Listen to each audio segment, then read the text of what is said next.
Between the Celtics and Sixers for Game 3.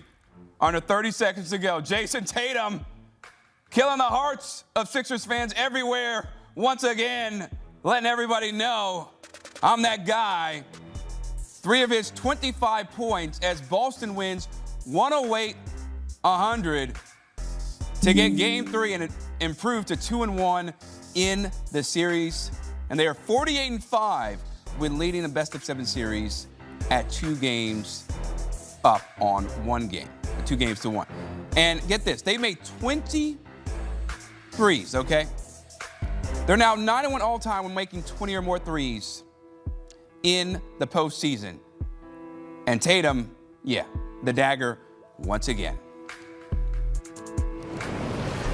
Time now to bring in CBS Sports NBA analyst John Gonzalez. And John, I'm so sorry, brother, because we know you're a Sixers fan. I was rooting for them to get it done. They flirted with the lead so many times, but in the end, Boston, they go back to what has worked for them so well over the last few years, the 3-ball, timely stops on defense. Why were they able to be the more savvy team down in crunch time as opposed to what we saw from the Sixers in Game 2? Yeah, I just want to correct the record on this. I've watched too many games for the Sixers to be a Sixers fan. Just a Sixers observer at this point, because things like this happen, right? I mean, I didn't expect them to win this series, but I will give them credit for playing the Celtics harder and better and making them work more than I think any of us anticipated, because this isn't really that good a Sixers team. But the Celtics, it's muscle memory, Chris. I mean, this is what they do, right? At some point, they looked up and went, what are we doing? We've won a championship, right? We've got championship DNA. And Jason Tatum, he launches that 3 that really won that game for them at the end of the game. And I'm on a text chain with some Boston Celtics fans, some friends of mine, and they were saying, no, it was a classic no, no, no, yes 3-ball. But I thought, like, Jason Tatum and Jaylen Brown, the Jays tonight, were fantastic. And on a night when, you know, the rest of the starters, Derek White eventually got into double figures, but Derek White has not been good offensively in this series. He's always a good defender, but he's given them next to nothing offensively. So on a night when, outside of like Peyton Pritchard, it was basically just the Jays out there, your best 2 guys in crunch time when it mattered the most, when they could have been, there's an alternate universe where this team goes down 2-1 to the Sixers and they're looking around going, well, how did that happen?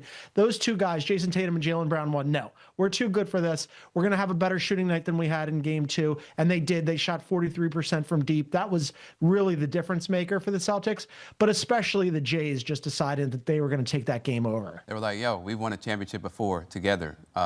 What y'all talking about? It don't matter, you know, if we're in Philly or anywhere else, we are going to get the job done. Now, on the other side, okay, Tyrese Maxey, he was balling out. Paul George started out great. VJ Edgecombe, though, not his best performance, right? This rookie has shown so many flashes during the season, but do you feel like his performance kind of spelled the end of the Sixers in this game because he wasn't able to be as efficient and as successful as he was in Game 2? Yeah, and see, that's the thing, right? I mean, like, that's where the Sixers are when you're going, man, this rookie who has exceeded all expectations, we need him to have the kind of performance that he had in Game 2 where he went absolutely nuts and he was shooting the lights out and he was challenging guys and he was playing great defense. When you need your rookie to do that in a playoff game where he went for 30 and 10 in the last game, and that he's the first rookie since Tim Duncan to do that, that's asking an awful lot, right? And tonight he went for a double-double, but he, as you mentioned, was super inefficient. He was 0 for 7 from deep, couldn't get his shot to fall. I thought it was encouraging that he kept taking them. I thought it was encouraging that he played some good defense. He got called for a goaltend that I didn't think was a goaltend on a block. You're just asking a lot there, and it's just so much for the Sixers to do. And Maxey goes for 31. You mentioned Paul George. That's a guy, I think, if we're going to single somebody out, he had 18 points and 5 assists. In the fourth quarter, he kind of disappeared a little bit. Now, Jaylen Brown was playing lockdown defense on him, and he did have a couple of nice scoop assists to Andre Drummond for dunks that kept them in the game. But Paul George got a max contract to go from the Clippers to the Sixers. Didn't look like it last year. This year ends up with a suspension. If you're looking for a guy to really raise his level and step forward, you'd think it'd be the veteran, right? 18 points, 5 assists. okay, if you want to beat the Celtics, you're going to need a lot more than that. Right. That's good for VJ Edgecombe, right? Because he is a rookie and the expectations are not the same and the contract isn't the same. Paul George, listen, you were in MVP conversations, right? Not too long ago. It feels like it was centuries ago, right? But there's a reason why you're getting paid why you're getting paid the way you are, and he wasn't able to give that maximum effort. Now, as the series goes to Game 4, John, are you feeling a little different about maybe the Sixers can get another game and force it to at least 6 games? Or do you think because Boston was able to win this tight one where they lost the lead at different points in time that they're going to cruise the rest of the way?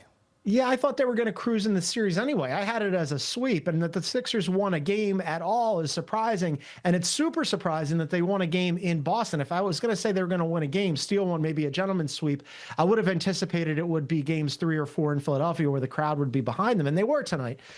So this is already kind of a little bit of a surprising situation for the Sixers where they're outplaying and overperforming this series because, without Joel Embiid, this is a really tough challenge for them, right? And even if they had Joel Embiid, Chris, I would have anticipated that this would still be a pretty easy series for the Celtics, who had a really phenomenal season, and then they get Jason Tatum back when he had missed 10 months on that Achilles injury, and a team where they're top 5 in both offense and defense, and they're second in the Eastern Conference, and you're thinking, man, they get Jason Tatum back. They're adding one of the best players in the NBA for nothing. How are the Sixers possibly going to stay in this series? So this is one of those situations where it's kind of like oddly credit to the Sixers for making the Celtics work this hard.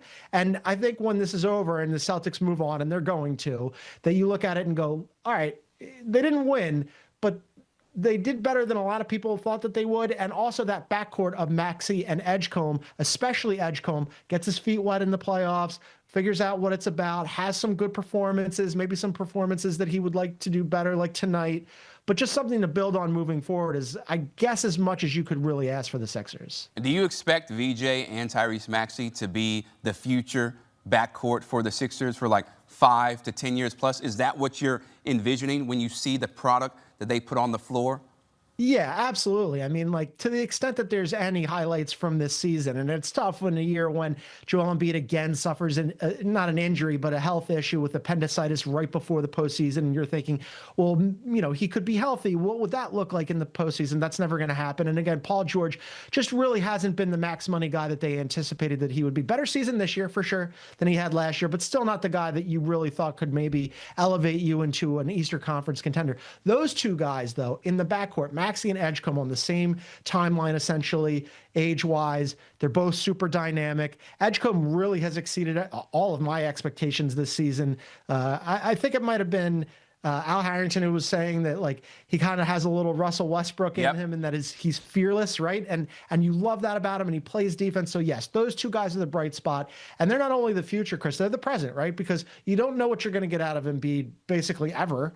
And the rest of the team, outside of Paul George, who you can't move because of that contract, is disposable. So yes, it's those two guys for the foreseeable future, for sure. Yeah, and whether they win or lose, there are a lot of times where they are must-see TV with the brand of basketball that they play. And hopefully, John, the Sixers, they defy the odds and your expectations that the Celtics will sweep, or not sweep, but they'll cruise, that they'll make this a competitive series. But I know you've had a lot of experience dealing with traumatic losses. 1982, Chris, since the last time they beat the Celtics in the playoffs. It's not happening. Long time. John Gonzalez, always appreciate the insight, man. And how about this? Jason Tatum and Jaylen Brown putting themselves in great company when you think about most playoff games with 25 or more points by a duo in NBA history. They have 20, tied with Nikola Jokic and Jamal Murray, only 3 games short of Steph Curry and Klay Thompson. I hear they were